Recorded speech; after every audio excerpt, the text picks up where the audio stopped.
जाऊयात थेट संभाजीनगरला। आमचे प्रतिनिधी विजय चिडे सध्या आपल्यासोबत आहेत।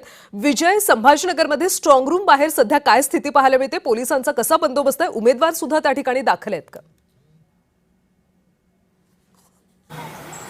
नक्कीच कल्याणी जर बघितलं तर छत्रपती संभाजीनगर जालना विधान परिषदेची मतमोजणी जी आहे ती आज थोड्याच वेळामध्ये जी आहे ती सुरुवात होणार आहे।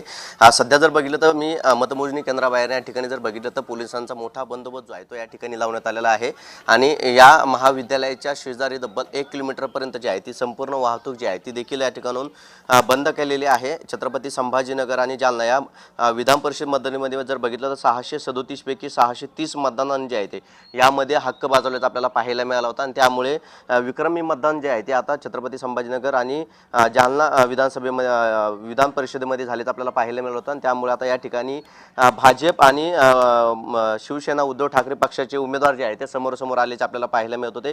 दुहेरी लढत जी आहे ती या ठिकाणी आहे। त्याचबरोबर एमएमचे पुरस्कृत उमेदवार देखील रिंगणामध्ये असल्याचे पाहायला मिळत आहे। भाजपकडून सुहास शिरसाट तर ठाकरे सेनेकडून गणेश लोखंडे हे रिंगणामध्ये आहे। त्यामुळे आता थोड्याच वेळामध्ये या मतमोजणीला सुरुवात होणार आहे आणि भाजप जर बघितलं तर सध्या आमचीच सत्ता येणार असल्याचा देखील दावा जो आहे तो भाजपने केला होता, कारण बहुमताचा आकडा जो आहे तो महायुतीकडे असल्याचा पाहायला मिळाला होता। मात्र महाविकास आघाडीकडून जर बघितलं तर गणेश लोखंडे अधिकृत उमेदवार जे आहेत ते असल्याचे पाहायला मिळत आहे। सुहास शिरसाट यांनी आम्ही 500 मतदान घेऊन जे आहे ते विक्रमी विजय मिळवू शकतो असं देखील त्यांनी म्हटलं होतं।